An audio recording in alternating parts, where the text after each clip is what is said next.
Mock test 5 আমরা আজকে pedagogy নিয়েছি। তো প্যাডাগজিতে আজকে আমরা মক টেস্ট 5 নিয়ে আলোচনা করব। তার আগে আমরা মক টেস্ট 1 2 3 4 আমরা কন্ডাক্ট করে দিয়েছি। যদি দেখে না থাকেন তাহলে অবশ্যই দেখে নেবেন।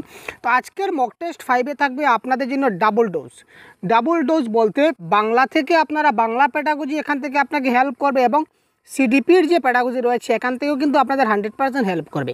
সুতরাং এখান থেকে আপনারা ডাবল ডোজ পেতে চলেছেন প্যাডাগজি প্র্যাকটিস সেট।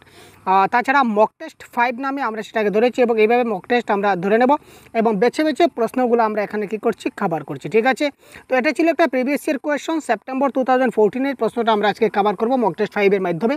সুতরাং শেষ পর্যন্ত দেখতে থাকুন এবং কারেক্ট আনসার কী হয় সেটা অবশ্যই কমেন্ট বক্সে জানাতে ভুলবেন না, কারণ এই মক টেস্টের টোটাল 30 প্রশ্ন থাকবে এবং 30-র মধ্যে আপনার কতটা প্রশ্ন কারেক্ট হলো সেটা অবশ্যই আপনি নিজে থেকে অনুমান করে নিন।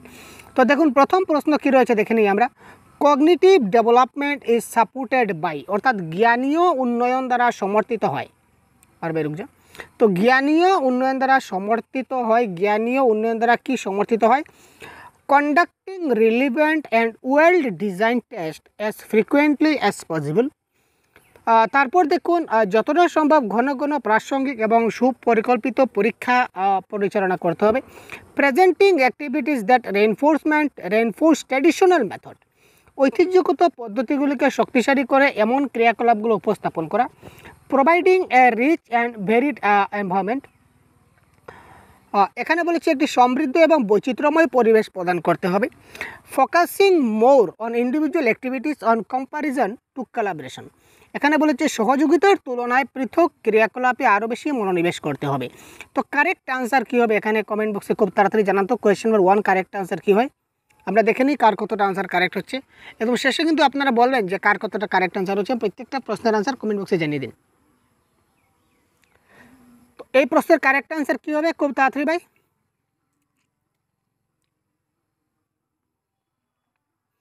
এখানে দেখুন ঘন ঘন পরীক্ষা বলেছি, যতটা সম্ভব ঘন ঘন পরীক্ষা। তো ঘন ঘন পরীক্ষা আমরা নেই না, আমরা কেটে দিলাম।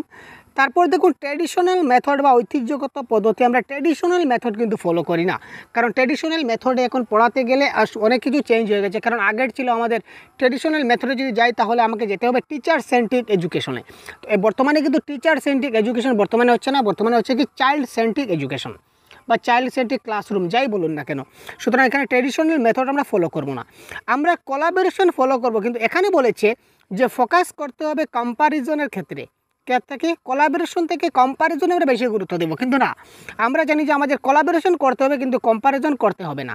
আর প্রশ্নে বলেছে যে কোলাবোরেশনের তুলনায় কম্প্যারিজনটা বেশি করতে হবে ফোকাসিং ইন্ডিভিজুয়াল অ্যাক্টিভিটিসের ক্ষেত্রে। সুতরাং এই ক্ষেত্রে অপশন নাম্বার 3 হবে correct answer. Providing a rich and varied environment, অর্থাৎ একটা সমৃদ্ধ এবং বৈচিত্র্যপূর্ণ পরিবেশ। আমরা জানি ইন এ ডাইভার্স ক্লাসরুম বা ডাইভার্স সিচুয়েশন যেখানে থাকবে এবং ডাইভার্স সিচুয়েশন কন্ট্রোল করে আমরা যদি একটা পাঠদান করতে পারি তখন সেই পাঠটা একটা গুরুত্বপূর্ণ পাঠ হবে এবং এই ধরনের পাঠের মাধ্যমে কগনিটিভ ডেভেলপমেন্ট হবে। Question number 2, human development is, মানব উন্নয়নটা কি? Quantitative, qualitative, unmeasurable to a certain extent, নাকি both quantitative and qualitative? Qualitative. Human development, যখন আমরা ডেভেলপমেন্ট শব্দটা ধরি তো ডেভেলপমেন্ট বলতে কিন্তু ডেভেলপমেন্ট মধ্যে কিন্তু আমাদের গ্রোথটা চলে আসে। দেখুন ডেভেলপমেন্ট যখন বলবো তখন ডেভেলপমেন্টের মধ্যে কিন্তু গ্রোথটা চলে আসবে, আর যখন আমি গ্রোথ বলবো তো গ্রোথের মধ্যে কিন্তু আমার ডেভেলপমেন্ট আসবে না। ক্লিয়ার? যখন আমি ডেভেলপমেন্ট বলবো ডেভেলপমেন্টের মধ্যে কিন্তু আমার গ্রোথটা চলে আসবে, কিন্তু যখন গ্রোথ বলবো গ্রোথের মধ্যে কিন্তু ডেভেলপমেন্টটা আসবে না। সুতরাং যেহেতু ডেভেলপমেন্ট বলেছে তো ডেভেলপমেন্ট হলে কী হবে, আমাদের গ্রোথ হবে, গ্রোথটাও ধরতে হবে। তো গ্রোথটা কি? গ্রোথ হচ্ছে আমাদের কি, সেটাকে আমরা পরিমাণ করতে পারি, মেজার করতে পারি। ঠিক আছে, মেজার করতে পারি বা পরিমাণ করতে পারি। তো এটা আমরা পরিমাণ করতে পারি। এখানে বলেছে আনমেজারেবল, সেটা কেটে দিন। আমরা কীভাবে গ্রোথটাকে পরিমাপ করতে পারি? তোমার ওজন কত কেজি? 50 কেজি। তুমি কত ফুট উচ্চতা? 5 ফুট উচ্চতা। এই যে আমরা কী করতে মেজার করতে পারলাম, সুতরাং সেটা আমাদের কোয়ান্টিটেটিভ হলো এবং আমরা কোয়ালিটি, আমাদের মানব যেটা উন্নয়ন, আমরা ডেভেলপমেন্ট যেটা এটা কোয়ালিটি হবে। আমি যে জ্ঞান যে বর্ধন করো, আমার জ্ঞানটা হচ্ছে একটা কোয়ালিটি। ঠিক আছে, সুতরাং এটা হবে বোথ কোয়ান্টিটেটিভ অ্যান্ড কোয়ালিটেটিভ, উভয় পরিমাণগত এবং গুণগত is the right answer. The nature debates refers to, প্রকৃতি লালন পালন বিতর্ক বলতে বোঝায় the nature nurture debates refers to. প্রকৃতির লালন পালন বিতর্ক বলতে কি বোঝায়? Genetics and environment, behaviour and environment, environment and biology, environment and upbringing. Nature nurture debates, nature নার্চারের মধ্যে যে ডিবেট রয়েছে, ডিবেট বলতে আমরা কি বুঝি?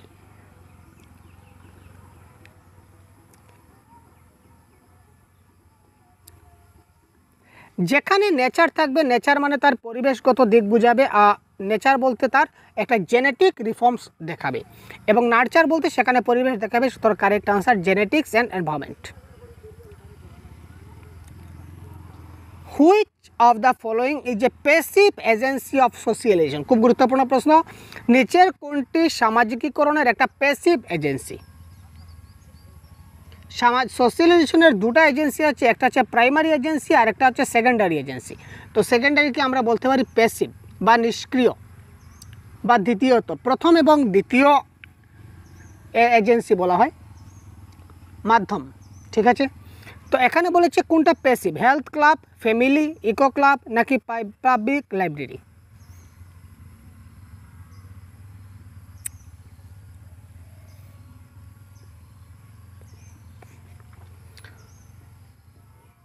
এখানে হবে কারেক্ট আনসার হচ্ছে public library is the 100% correct answer. এটা হবে প্যাসিভ এজেন্সি। ঠিক আছে, আর যদি অ্যাক্টিভ এজেন্সি বলে তাহলে হবে প্রাইমারি এজেন্সি, যদি বলে তাহলে হবে কি পরিবার বা ফ্যামিলি। ঠিক আছে, in Vygotsky's theory which aspects of development gets neglect? বাইগোডস্কির তত্ত্বে ডেভেলপমেন্টের কোন দিকটা উপেক্ষিত হয়? অর্থাৎ বাইগোডস্কির তত্ত্বে উন্নয়নের কোন দিকটাকে মানে নেগলেক্ট করা হয়েছে, ডেভেলপমেন্টের কোন বিষয়টাকে নেগলেক্ট করা হচ্ছে? সামাজিক, সাংস্কৃতিক, জৈবিক না ভাষাগত? Social, cultural, biological and linguistic. এটা কিন্তু আপনার 100% কারেক্ট, আপনাদের কারেক্ট আনসার আসা চাই। তাড়াতাড়ি বলুন তো এই প্রশ্নের কারেক্ট আনসার কী হবে ভাই?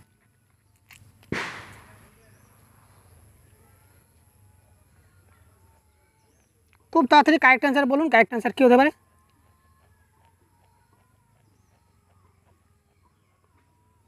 বাইগোডস্কির যেটা তত্ত্ব, বাইগোডস্কির তত্ত্বকে আমরা কি বলি? আমরা বলি কি সোশিও কালচারাল থিওরি। ঠিক আছে, তাই তো বাইগোডস্কির তত্ত্বকে আমরা কি বলি ভাই? Socio cultural.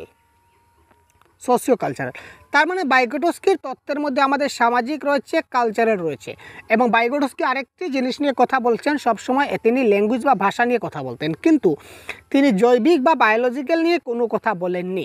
সুতরাং বাইগোডস্কির তত্ত্বে আর ডেভেলপমেন্টের এই যে বায়োলজিক্যাল দিকটা আমরা দেখতে পাই না, এটা তার নেগলেক্টের মধ্যে রয়েছে, এটা উপেক্ষিত রয়েছে। সুতরাং কারেক্ট আনসার এখানে হবে কি option number 3 is the right answer. बहुत बढ़िया, সবার কারেক্ট আনসার আসছে। তারপর দেখি which one of the following stages are involved when infant think with their eyes, ears and hands?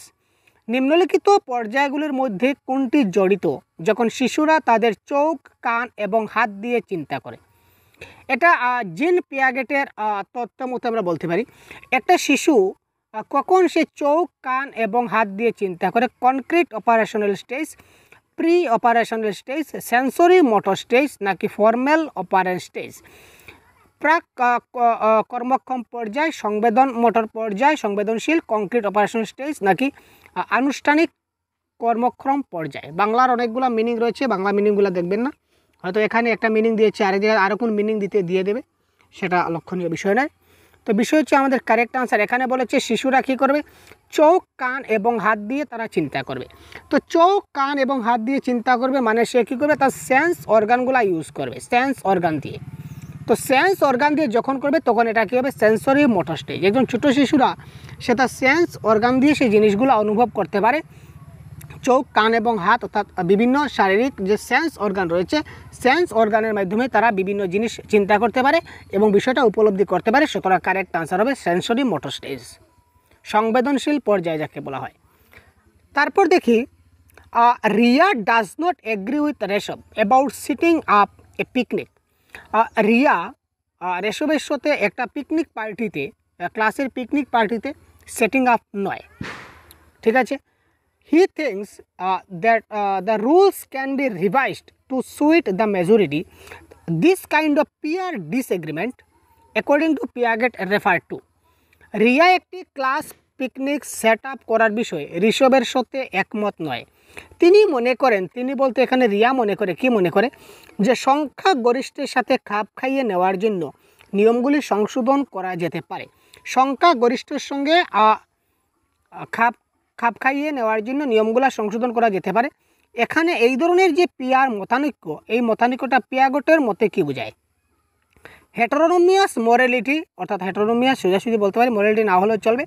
Cognitive ইমিউরেশন বা ইমিউনিটি বলতে পারি, তারপর রিয়াকশন, তারপর মোরালিটি অফ কোঅপারেশন। এখানে কোয়েশ্চেন নাম্বার 7 কারেক্ট আনসার কী হবে? তো রিয়া বলেছে যে সংখ্যাগরিষ্ঠের সাথে আমরা কি করব, খাপ খাইয়ে নেওয়ার জন্য নিয়মগুলি সংশোধন করা যেতে পারে। যে আমরা এখানে শুধুমাত্র আমরা যাব তারা না, সংখ্যাগরিষ্ঠের সাথে আমরা সবাই যাব। তো এই ধরনের যদি আমরা করি তাহলে সেটা হবে মোরালিটি অফ কোঅপারেশন বা নৈতিকতার নীতি, সহযোগিতার নৈতিকতা যেতে বলা হয়, সবার সঙ্গে মিলেমিশে আমরা কাজ করবো। সুতরাং এটাকে বলা হচ্ছে কি, রিয়া চাচ্ছে যে সে একা যাবে না ঋষভের সঙ্গে, সে তার ক্লাসের সবাইকে নিয়ে যাবে, একসঙ্গে যাবে, অর্থাৎ সংখ্যা গরিষ্ঠের সঙ্গে যাতে খাপ খাইয়ে যাওয়া যায় এই ধরনের একটা নিয়ম যদি তৈরি করা যায় তাহলে ভালো হয়। সুতরাং এটা হবে সহযোগিতার নৈতিকতা। Next question, which one of the following is a form of Sternberg triarchic theory of intelligence? Triarchic theory নিচের কোনটি স্টার্নবার্গের ট্রায়ার্টিক থিওরি অফ ইন্টেলিজেন্সের একটি ফর্ম? Practical intelligence, experimental intelligence, resourceful intelligence নাকি ম্যাথমেটিক্যাল ইন্টেলিজেন্স? তো স্টার্নবার্গের যে ট্রায়ার্টিক থিওরি অফ ইন্টেলিজেন্স তিনি যেটা দিয়েছিলেন, এটা কারেক্ট আনসার আমাদের হবে প্র্যাকটিক্যাল ইন্টেলিজেন্স। প্র্যাকটিক্যাল মানে বাস্তব যেটা আমরা পাই ইন্টেলিজেন্স, এটা এখানে বলা হয়েছে। Who developed the first intelligence test?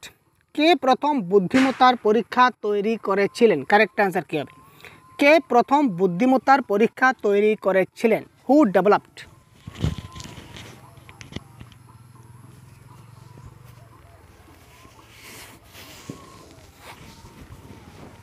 একটু ভাবুন এবং কারেক্ট আনসার কী হয় দেওয়ার চেষ্টা করুন। তো who developed the first intelligence test? David Wechsler নাকি আলফ্রেড বিনেট নাকি চার্লস এডওয়ার্ড স্পিয়ারম্যান নাকি রবার্ট স্টার্নবার্গ? এখানে কারেক্ট আনসার কী হবে? কোয়েশ্চন নাম্বার 9-এর কারেক্ট আনসার কী হবে? খুব তাড়াতাড়ি কমেন্ট করুন। কোয়েশ্চন নাম্বার 9-এর 1, 2, 3, 4 কোনটা কারেক্ট হবে দেখুন।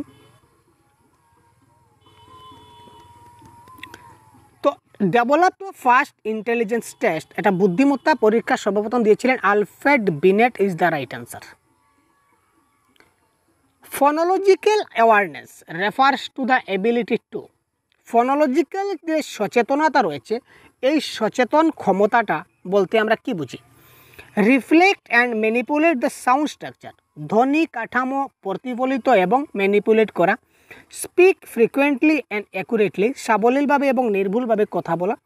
নো আন্ডারস্ট্যান্ড অ্যান্ড রাইট, সে জানবে, বুঝবে এবং লিখবে। Master of rules of grammar, ব্যাকরণের নিয়মাবলীর মাস্টার হবে, অর্থাৎ দক্ষ হবে, ব্যাকরণের নিয়মাবলী সম্বন্ধে দক্ষ হবে। এখানে কারেক্ট আনসার কী হতে পারে? Question number 10।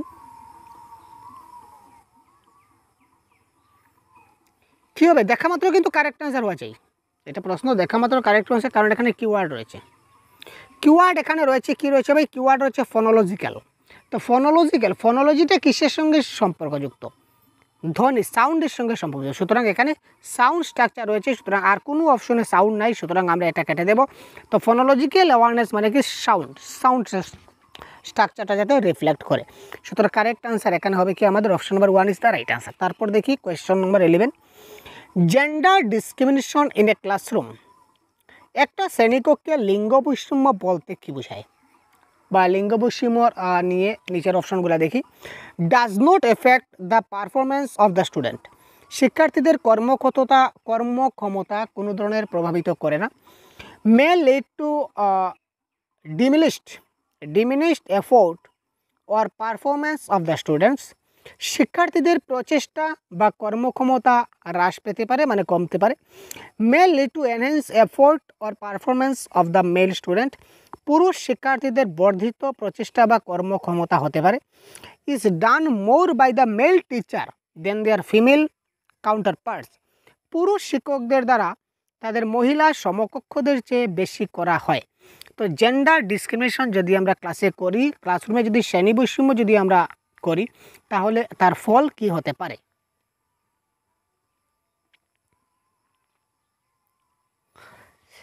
এখানে দেখুন, আপনি ছেলেদেরকে বেশি প্রাধান্য দিচ্ছেন কোনো ক্লাসে যাওয়ার পর, আবার মেয়েদেরকে কম প্রাধান্য দিচ্ছেন, আবার কোনো ক্লাসে মেয়েদেরকে বেশি প্রাধান্য দিচ্ছেন, ছেলেদেরকে বেশি প্রাধান্য দিচ্ছেন।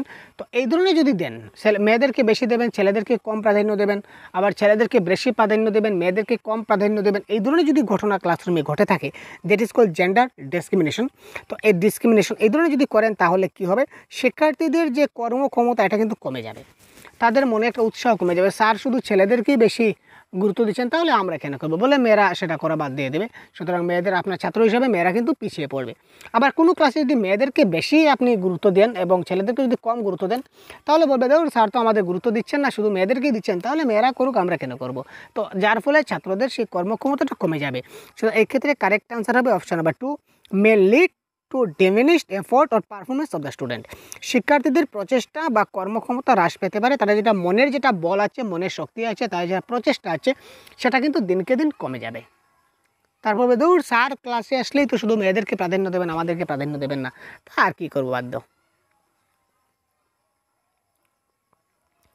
Which one of the following is an example of learning style? নিচের কোনটি শেখার শৈলীর উদাহরণ? Which one of the following is an example of learning style? তো লার্নিং স্টাইলের ক্ষেত্রে নিচের কোনটি একটা বিশেষ উদাহরণ? কোনটা নিচের লার্নিং স্টাইলের একটা উদাহরণ? ভিজুয়াল মানে দর্শনযোগ্য, অ্যাকুরাল মানে অর্জিত, ফ্যাকচুয়াল মানে বাস্তববাদী, আর নাকি টেক্সচুয়াল?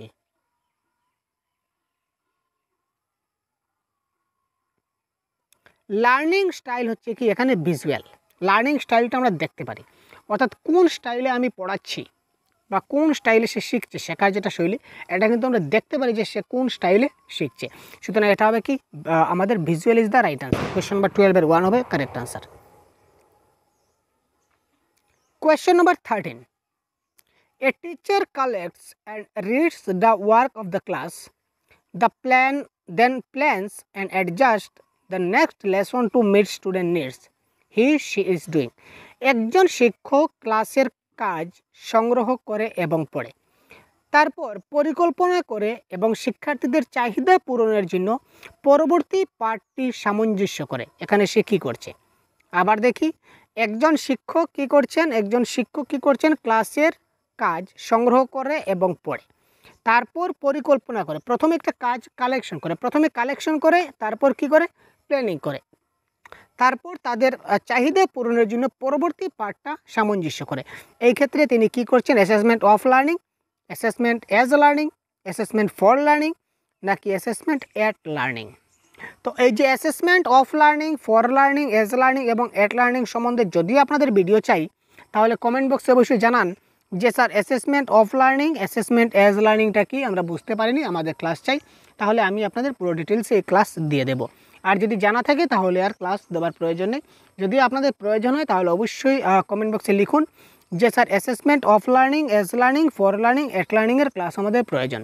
ঠিক আছে, তাহলে আমি অবশ্যই আপনাদেরকে একটা ক্লাস প্রোভাইড করে দেবো, যেখানে আপনারা পুরো কনসেপ্টটা বুঝে নিতে পারবেন। তো দেখুন, কোয়েশ্চন নাম্বার 13-এর কারেক্ট আনসার আমাদের এখানে কী হবে? এটা হচ্ছে অ্যাসেসমেন্ট ফর লার্নিং। ঠিক আছে, পুরো details assessment for learning. Assessment for লার্নিংকে আমরা বলতে পারি ফরমেটিভ অ্যাসেসমেন্ট। ঠিক আছে, অ্যাসেসমেন্ট ফর লার্নিংকে কী বলা হয়? বলা হয় কি ফরমেটিভ অ্যাসেসমেন্ট।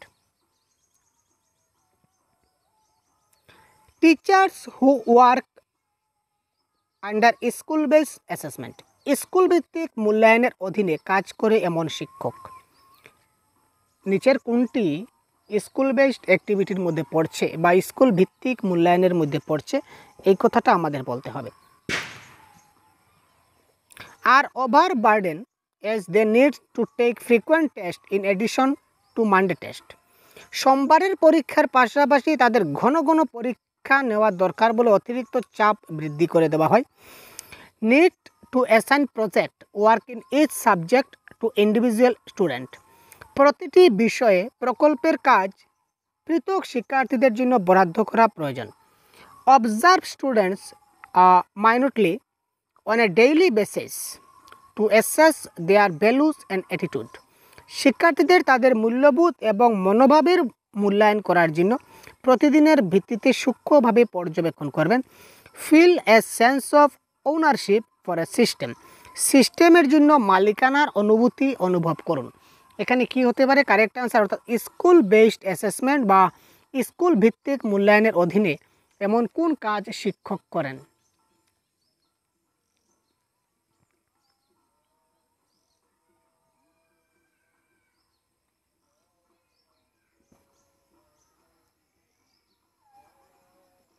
তো স্কুল বেসড অ্যাসেসমেন্টের জন্য এখানে শিক্ষক কোন কাজটা করবেন একটু ভাবুন তো। আচ্ছা, এখানে কোয়েশ্চন একটু এডিট হবে, দুঃখিত।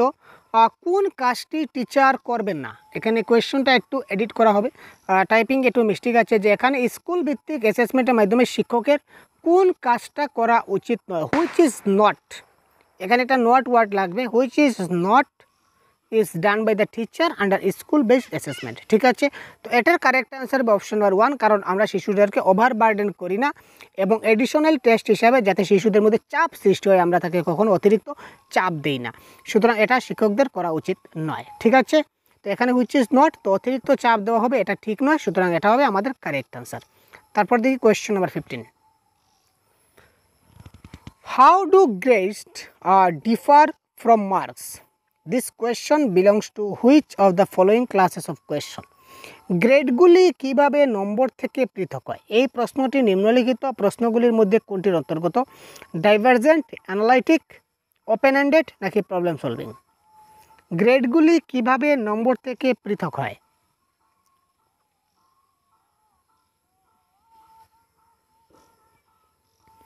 তো গ্রেডগুলো কিভাবে নম্বর থেকে পৃথক হয় এটা আমরা বিশ্লেষণ করতে পারি বা এটা আমরা অ্যানালাইটিক করতে পারি, সুতরাং এটা কারেক্ট অ্যান্সার হবে analytic is the right answer. Girl students, এখানে দেখুন বালিকা ছাত্র সম্বন্ধে কি দিয়েছে প্রশ্ন আমরা দেখি।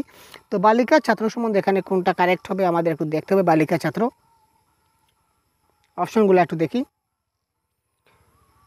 Learn question on mathematics well but face difficulty only when they are asked to reason them out. গণিতের প্রশ্নগুলি ভালোভাবে শিখুন,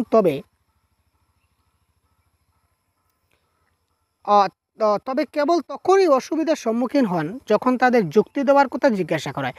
সব মেয়েদের কিন্তু অঙ্কে কাঁচা, সব মেয়েরা যে অঙ্কে কাঁচা থাকে এবং সবাই যে ম্যাথমেটিক্সে যুক্তি দিতে পারে না সেরকম কথা আমরা বলতে পারি না, সুতরাং এটা ক্যান্সেল। আর as good in mathematics as boys of their age, গণিতে তাদের বয়সের ছেলেদের মতোই তারা ভালো হয়, সেটা আপাতত থাক। তাদের বয়সের ছেলেদের তুলনায় স্থানিক ধারণার মধ্যে কম দক্ষতা, মেয়েরা যে সবসময় কম পারে এই কথাটা আমরা কিন্তু বলতে পারি না। Possess more linguistic and musical abilities, আরও ভাষাগত এবং বাদ্যযন্ত্র ক্ষমতার অধিকারী। তো ছেলেরা যে বাদ্যযন্ত্র বাজাতে পারে না বা ভাষাগত দক্ষতা বাজাতে পারে না এটা আমরা কখনো বলতে পারি না, কারণ এটা জেন্ডার বায়াস হয়ে যায় বা জেন্ডার ইনইকুয়ালিটি হয়ে যায়। আমরা কী করতে হবে, জেন্ডারটাকে সমান রাখতে হবে, ছেলে মেয়ে আমাদের সমান সমান রাখতে হবে। তো সমান সমান যদি রাখি তাহলে অপশন বা 2 হবে কারেক্ট আনসার, কারণ এখানে গণিতে ছেলেরাও ভালো এবং মেয়েরাও ভালো। এখানে বলেছে দুনো পার্টি সমান সমান বরাবর, এবং আমরা শিক্ষক হিসেবে আমাদের বরাবরটাকেই দেখতে হবে। এখানে এই নম্বরে বলেছে এক পার্টি বেশি পারছে এক পার্টি কম পারছে, এখানে বলেছে মেয়েরা বেশি পারে ছেলেরা পারে না, এখানে বলেছে যে মেয়েরা অঙ্ক যুক্তি দিতে পারে না ছেলেরা পারে, তো এই ধরনের কোনো ম্যাটার হলো না। Difficulty in recalling sequence of letter in words and frequent loss of visual memory is associated with, শব্দে অক্ষরের অক্ষরের যেটা ক্রম আছে সেটা স্মরণ করার অসুবিধা বা চাক্ষুষ মেমোরি ঘন ঘন ক্ষতির সঙ্গে যুক্ত করা হয় যে ধরনের অসুবিধা, এই অসুবিধাকে আমরা বলতে পারি ডিসলেক্সিয়া, ডিসক্যালকুলিয়া, ডিসগ্রাফিয়া নাকি ডিসপ্রেক্সিয়া। তারা কি করতে পারে, difficulty in recalling sequence of letter in words and frequent loss of visual memory is associated, তারা শব্দে অক্ষরের ক্রম স্মরণ করতে পারে না, যেমন ক খ গ গ কোনটার পরে কোনটা আসবে সেটা তারা বলতে পারে না, অর্থাৎ পড়তে পারে না, কোনটার পরে কোনটা আসে সেটা পড়তে পারে না। আর যখনই সেটা পড়তে পারবে না তখন সেটা হয়ে যাবে কি আমাদের ডিসলেক্সিয়া, কারণ dyslexia is a reading disorder. তো কোয়েশ্চন নাম্বার 17 কারেক্ট আনসার হচ্ছে option number 1। Education of all in schools for all could be a tagline for which of the following? Education of all in school for all. এই কথাটি নিচের কোন line কোন ট্যাগলাইনের সঙ্গে আমরা সংযুক্ত করতে পারি? Cohesive education, inclusive education, cooperative education নাকি এক্সক্লুসিভ এডুকেশন? তো আমরা ইনক্লুসিভ এডুকেশনে দেখেছি কি অন্তর্ভুক্তিমূলক শিক্ষা, আমরা ক্লাসে দেখেছি সবার জন্য সমান শিক্ষা আমরা পেয়েছিলাম। ইনক্লুসিভ এডুকেশন মানে হচ্ছে কি সবার জন্য সমান শিক্ষা। তো সবার জন্য সমান শিক্ষা মানে এই কথাই বলা হচ্ছে যে education for all in school for all, ঠিক আছে, সবার জন্য সমানভাবে শিক্ষাদান হবে স্কুলে, এই কথা বলেছে কি ইনক্লুসিভ এডুকেশন বা অন্তর্ভুক্তিমূলক শিক্ষা। সুতরাং কারেক্ট আনসার এখানে হবে কি অন্তর্ভুক্তিমূলক শিক্ষা বা inclusive education. Fluency, elaboration, originality and flexibility are the factors associated with সাবলীলতা, বিস্তৃতি, মৌলিকতা এবং নমনীয়তা এর সাথে যুক্ত কারণগুলি কি হতে পারে? Fluency, elaboration, originality and flexibility, সাবলীলতা, বিস্তৃতি, মৌলিকতা এবং নমনীয়তা এর সঙ্গে যুক্ত কারণগুলি কি কি? যুক্ত কারণটা কি? গিফটনেস, ট্যালেন্ট, ডাইভার্জেন্ট থিঙ্কিং নাকি এক্লারেশন?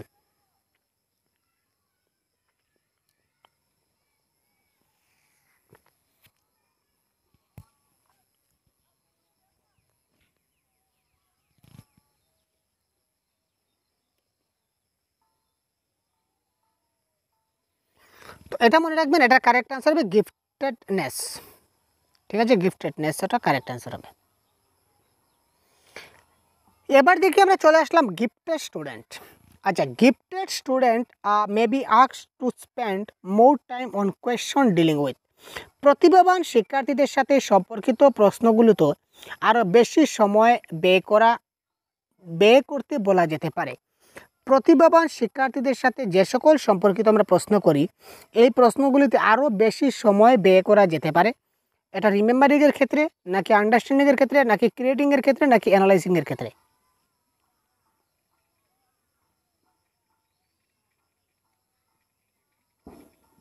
গিফটেড, প্রশ্নটা ভালো করে বুঝুন। Gifted student may be asked to spend more time on questions dealing with, যখন তাদের সঙ্গে আমরা কোয়েশ্চন ডিল করি, অর্থাৎ শিশুরা যখনই আমাকে প্রশ্ন করে তো তার উত্তর আমি ভালো করে দিতে গেলে আরও একটু বেশি সময় ব্যয় করে যেতে পারে। এটা কিসের কারণে যেতে পারে? Question number 20। এটা কারেক্ট অ্যান্সার হবে গিফটেড স্টুডেন্টরা সবসময় কী হয়? ক্রিয়েটিভ থিঙ্কার হয়। তো গিফটেড স্টুডেন্টরা সবসময় ক্রিয়েটিভিটি চিন্তাধারা করে। তো আমি তাদের সঙ্গে যখন তাদের সঙ্গে ভালো করে জিনিসটা বুঝিয়ে দেবো, হয়তো হতে পারে আমার সেই কথা শুনে হ্যাঁ কিছু একটা তৈরি করছে। তো সুতরাং এটা কারেক্ট আনসার হবে creating is the right answer, question number 20।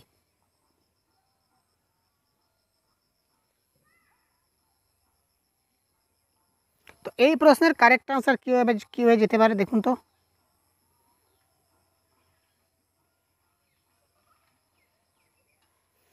Learning disabilities in mathematics can be assessed most appropriately by which of the following test? গণিত শেখার অক্ষমতাগুলি নিম্নলিখিত পরীক্ষাগুলির মধ্যে কোনটি দ্বারা সবচেয়ে ভালোভাবে বা উপযুক্তভাবে মূল্যায়ন করা যেতে পারে? গণিত শেখার যে অক্ষমতা, এই অক্ষমতাগুলি আমরা নিম্নলিখিত পরীক্ষাগুলির মধ্যে কোন পরীক্ষার দ্বারা আমরা উপযুক্তভাবে মূল্যায়ন করতে পারি? Aptitude test, diagnostic test, screening test নাকি অ্যাচিভমেন্ট টেস্ট?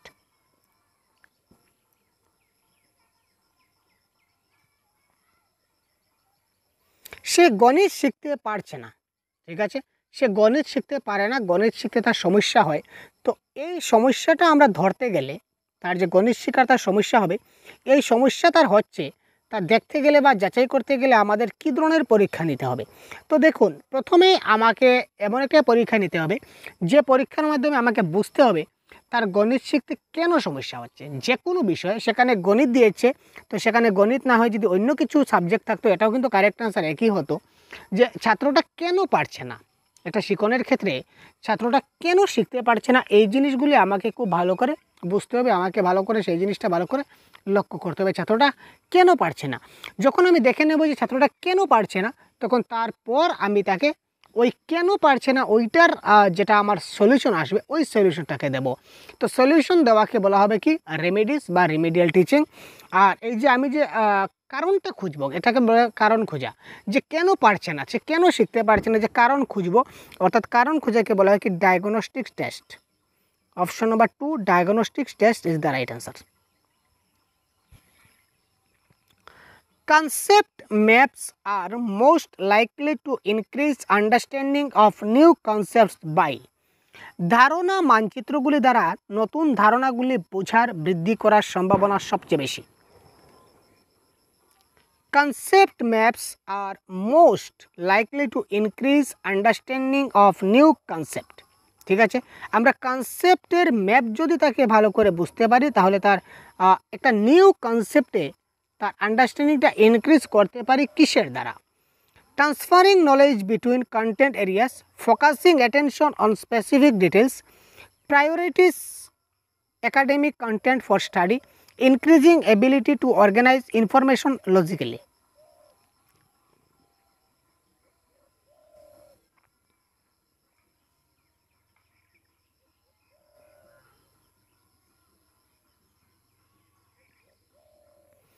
এটা কারেক্ট অ্যান্সার হবে। তার আন্ডারস্ট্যান্ডিং তখনই বৃদ্ধি হবে যখন সে যুক্তিসহ জিনিসটাকে খুব ভালো করে বুঝতে হবে। কারেক্ট অ্যান্সার হবে increasing ability to organise information logically. যখন সে লজিক্যালি একটা ইনফরমেশন অর্গানাইজ করার যে দক্ষতা, যেমন একটা প্রশ্নের আনসার, এই প্রশ্নের আনসার 4 নম্বর কেন হলো, এই প্রশ্নের আনসার 4 নম্বর কেন হলো, এইটা যদি আমি আপনাকে যুক্তি সহকারে যদি বোঝাতে পারি তাহলেই আমার কি হলো, এই যে নতুন একটা কনসেপ্ট আমার মধ্যে বিল্ড হলো। আর যদি আমি আপনাকে বুঝাতে না পারি, ডাইরেক্ট যদি বলে দিই এটা কোয়েশ্চেন নম্বর অপশন নম্বর 4। তো কিছু কিছু প্রশ্ন আছে যে ভারতের প্রধানমন্ত্রীর নাম কি, এটা আমরা সবাই জানি নরেন্দ্র মোদী। এবার যদি বলা হয় নরেন্দ্র মোদী হলো, রাহুল গান্ধী হলো না কেন? তো এই ধরনের প্রশ্নগুলো হচ্ছে কি আমাদের যে কনভার্জেন্ট থিঙ্কিংয়ের প্রশ্নগুলো, এই কনভার্জেন্ট থিঙ্কিংগুলো প্রশ্নগুলো ফিক্সড হয়, এইগুলা কোনো পরিবর্তন। যেমন গরুর দুধের রং কি, গরুর দুধের রং হচ্ছে সাদা, বা দুধের রং কি, দুধের রং হচ্ছে সাদা। তো এটা কেন সাদা, কিসের জন্য সাদা, এই ধরনের যদি প্রশ্ন করা যায় তাহলে এটা হচ্ছে নিতান্ত মানে কি বলবো সময় নষ্ট। ঠিক আছে, সেটা হচ্ছে কনভার্জেন্ট থিঙ্কিংয়ের প্রশ্নগুলো। আর ডাইভার্জেন্ট থিঙ্কিংয়ের প্রশ্নগুলো সবসময় কী হয়, লজিক্যালি যুক্তি দেওয়া যায় বা তার বিভিন্ন প্রশ্ন হয়। আর একটা নতুন ধারণা যখন আমি বিল্ড করব তখন আমার ক্ষেত্রে সেই লজিক্যালি ইনফরমেশনটা দিতে হবে। ঠিক আছে, আর শুধু যে একাডেমিক কন্টেন্টের মাধ্যমে আমি যে পড়াবো, একাডেমিক কন্টেন্টের মাধ্যমে যদি আমি পড়াই তাহলে কী হবে, শুধু একাডেমিক দিকটাও আমি ভালো করে বুঝাতে পারবো, একাডেমিক ছাড়া যে যেগুলো দিক আছে সেগুলো বুঝাতে পারলাম না, সেটা সম্ভব নয়। Focusing attention of specific details, আমি স্পেসিফিক ডিটেলসে যাব না। ঠিক আছে, একটা নির্দিষ্ট বিষয়ের উপর আমি স্পেসিফিক গেলাম, তো স্পেসিফিক গেলে হবে না, আমাকে জেনারেলে যেতে হবে। ঠিক আছে, তো transferring knowledge between content area, শুধু কন্টেন্ট এরিয়ার মধ্যে থেকে আমাকে ট্রান্সফার করে দেওয়া হলো নলেজটা। তো নলেজটা যদি ট্রান্সফার হয়েছে তাহলে কী হবে, কী বলবো। চলো নেক্সট প্রশ্ন দেখি। According to the theory of social learning of Albert Bandura, which one of the following is true? যারা আলবার্ট বান্দুরার তত্ত্ব পড়েছেন আপনারা কারেক্ট অ্যান্সার পড়বেন, যদি জানা না থাকে প্রশ্নটা পড়ে নেবেন টপিকটা, কারণ এই টপিক থেকে প্রশ্ন আসার চান্স থাকে। আলবার্ট বান্দুরা একটা তত্ত্ব দিয়েছিলেন, যে তত্ত্বর নাম হচ্ছে সামাজিক শিক্ষার তত্ত্ব। আলবার্ট বান্দুরা একজন সাইকোলজিস্ট, যিনি একটা তত্ত্ব দিয়েছিলেন, তত্ত্বর নাম হচ্ছে সামাজিক শিক্ষার তত্ত্ব, ঠিক বা সামাজিক শিক্ষা তত্ত্ব। এই সামাজিক শিক্ষা তত্ত্ব অনুসারে নিম্নলিখিতের মধ্যে কোনটা সত্য, এটা আমাদের বলতে হবে। Number 1, play is essential and should be given priority in school. খেলা অপরিহার্য এবং স্কুলে অগ্রাধিকার দেওয়া উচিত। ঠিক আছে, modelling is a principal way for children to learn. Modelling শিশুদের শেখার একটি প্রধান উপায়। An unresolved crisis can harm a child. একটা অমীমাংসিত সংকট একটি শিশুর ক্ষতি করতে পারে। Cognitive development is independent of social development. জ্ঞানীয় উন্নয়ন সামাজিক উন্নয়ন থেকে স্বাধীন হয়।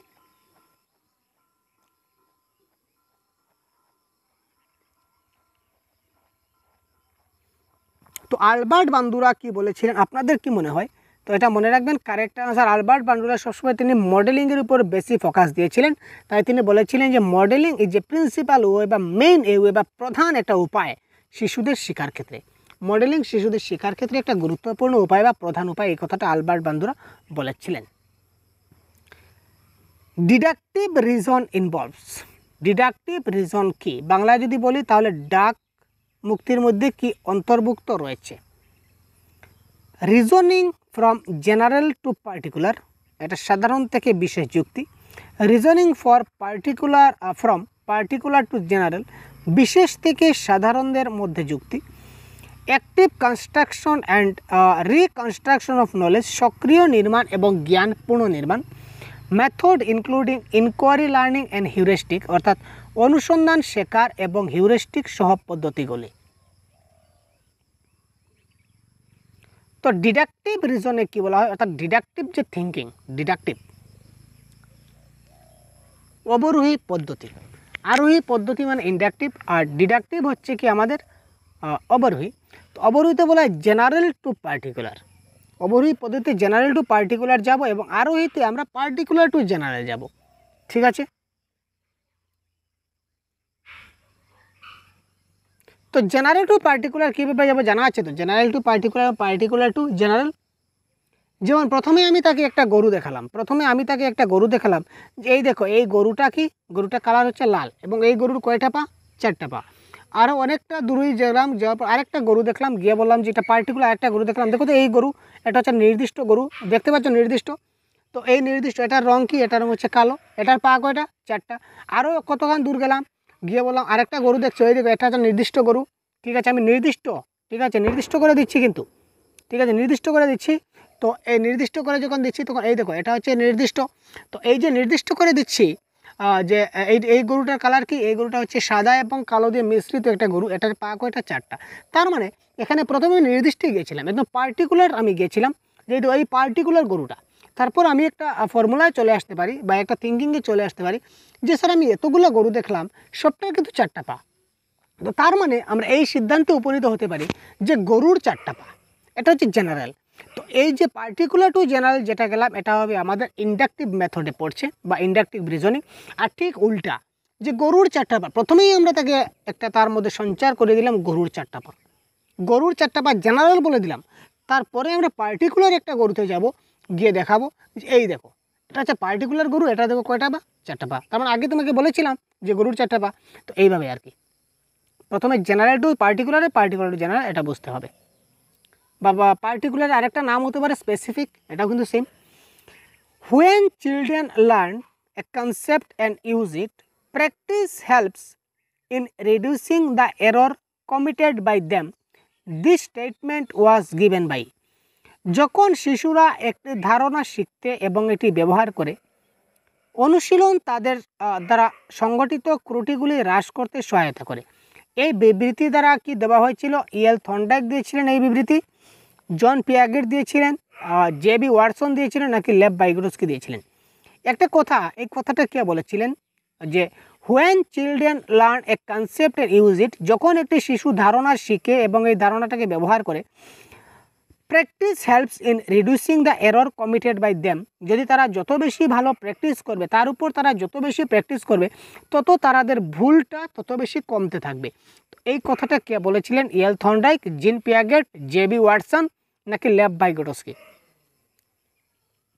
অতি গুরুত্বপূর্ণ পয়েন্ট, এই পয়েন্টটা কে বলেছিলেন আমরা দেখি, কোয়েশ্চন নাম্বার 25। তো এই প্রশ্নটা বলেছিলেন ইএল থর্নডাইক, এই প্রশ্নটা বলেছিলেন ইএল থর্নডাইক বা থর্নডাইকের তত্ত্বে আমরা এটা পাই। The inner force that stimulates and compels a behavioral response and provides specific direction to that response is, আভ্যন্তরীণ শক্তি যা একটি আচরণগত প্রতিক্রিয়া উদ্দীপিত করে এবং বাধ্য করে এবং সেই প্রতিক্রিয়ার জন্য নির্দিষ্ট দিক নির্দেশ প্রদান করে। এটা কি মোটিভ, উদ্দেশ্য, নাকি অধ্যবসায়, নাকি আবেগ, নাকি প্রতিশ্রুতি? আবার দেখি একটা ইনার ফোর্স রয়েছে, একটা আভ্যন্তরীণ শক্তি রয়েছে, মানে একটা আমার ভিতরে একটা শক্তি রয়েছে, যে শক্তির মাধ্যমে আমি একটা আচরণগত প্রতিক্রিয়া উদ্দীপিত করতে পারি এবং এটাকে বাধ্য করি। সেই প্রতিক্রিয়ার যেটা দিক নির্দেশ প্রদান করে, এটাকে আমি কি বলবো? এটাকে আমি বলবো কোয়েশ্চন নাম্বার প্রতিশ্রুতি বা কমিটমেন্ট। আমার মধ্যে রয়েছে ইয়েস, আমাকে করতে হবে এবং আমি করব, আমার মধ্যে একটা রয়েছে যে আমাকে করতে হবে, আমার থিঙ্কিং, এবং এই প্রতিক্রিয়া ব্যক্ত করবে, এটা করতে আমি বাধ্য হবো, যে আমি তাকে কথা দিয়েছি আমাকে করতে হবে, প্রতিশ্রুতি দিয়েছি, যার কারণে আমাকে করতেই হবে। সেই কারণে commitment is the right answer. Which term is often used interchangeable with the term motivation? মোটিভেশনের পরিবর্তে কোন শব্দটা আমরা ব্যবহার করতে পারি? ইনসেন্টিভ, ইমোশন, নিড না ইন্সপাইরেশন? মোটিভেশনের পরিবর্তে আমরা কোন শব্দটা ব্যবহার করতে পারি? প্রায় সময় কীভাবে কারেক্ট আনসার খুব তাড়াতাড়ি কমেন্ট করুন। মোটিভেশন বা প্রেরণা, তার পরিবর্তে অনুপ্রেরণা ঠিক তার বিপরীত হয়ে যাবে। আবেগ প্রয়োজন হবে না, এটা হবে প্রণোদনা বা ইনসেন্টিভ। প্রেরণা বা মোটিভেশনের পরিবর্তে আমরা যে টার্মটা ইউজ করতে পারি, টার্মটা হচ্ছে কি ইনসেন্টিভ। যে আমাদের টার্ম রয়েছে সেই টার্মটা আমরা ইউজ করতে পারি। তারপর আমরা দেখি কোয়েশ্চেন নাম্বার 28। 20 তো এটা 27, হ্যাঁ 27 20 দুটো একই প্রশ্ন হয়ে গেল নাকি? আচ্ছা, একই প্রশ্ন হয়ে গেল। আচ্ছা, এবার দেখি নেক্সট 29।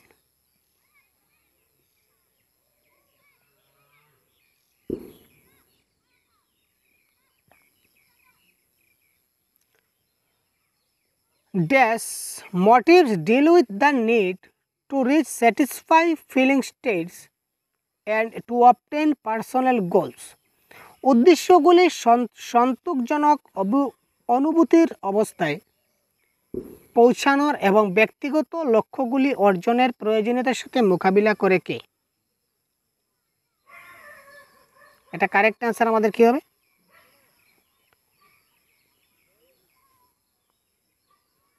এটা কারেক্ট আনসার এফেক্টিভ।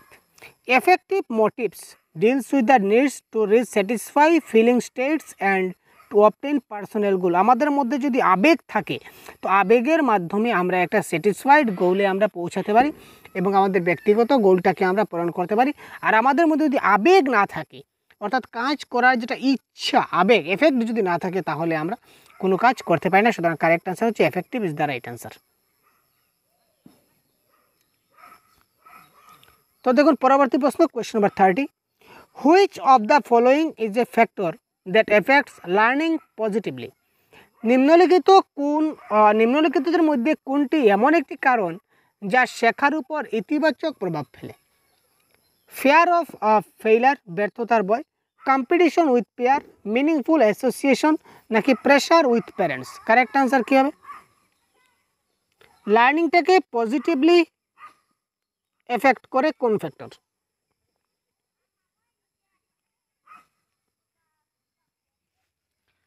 দেখুন, আমি ফেল হয়ে যাব এই ভয়, আমরা যদি ফেল হয়ে যাব এই ভয়ে যদি আমরা কাজ করি, তাহলে এটা আমাদের কারেক্ট আনসার হচ্ছে না। কারণ আমাদের মধ্যে কি বলেছে, ফ্রি ফেয়ার লার্নিং হতে হবে, কোনো ব্যর্থতার ভয় থাকতে হবে না। কম্পিটিশন, আমরা কম্পিটিশন রাখি না, আমরা প্রতিযোগিতা করি না, ঠিক আছে। প্রেশার উইথ প্যারেন্টস, মাতা পিতার চাপ, প্রেশারের মাধ্যমে আমরা কাজ করব না। তো এখানে কারেক্ট আনসার হবে মিনিংফুল অ্যাসোসিয়েশন, ঠিক আছে। এখানে দেখুন তিনটাই শব্দ কিন্তু negative word. Feel of fear, fear হচ্ছে কি আমাদের ভয়, অর্থাৎ এটাও নেগেটিভ ওয়ার্ড। এখানে দেখুন কম্পিটিশন, এটাও নেগেটিভ ওয়ার্ড। প্রেশার, এটাও নেগেটিভ ওয়ার্ড। তো পজিটিভ ওয়ার্ড আমরা পেলাম কি, অর্থপূর্ণ সমিতি, মিনিংফুল অ্যাসোসিয়েশন। তো ওটাই হবে আমাদেরকে এই ক্ষেত্রে কারেক্ট আনসার। সুতরাং অপশন নাম্বার 3 এই ক্ষেত্রে কারেক্ট আনসার হয়ে গেল, ঠিক আছে। এই ছিল আমাদের সম্পূর্ণ আজকের ক্লাস। তো পরবর্তী ক্লাসে আমরা এই প্রশ্ন নিয়ে আলোচনা করব ফেব্রুয়ারি 14। তো আজকের এই পরীক্ষায় বা মক টেস্ট বলুন, এখানে আপনাদের কত নাম্বার কারেক্ট হলো সেটা অবশ্যই আপনারা কমেন্ট বক্সে জানাতে ভুলবেন না। এবং পরবর্তী সময়ে আমরা এই ধরনের আরও ক্লাস আপনার জন্য প্রোভাইড করব, ঠিক আছে। সুতরাং ভালো থাকুন, সুস্থ থাকুন, প্রতিদিন আমাদের ক্লাসগুলো দেখতে থাকুন। ধন্যবাদ, জয় হিন্দ।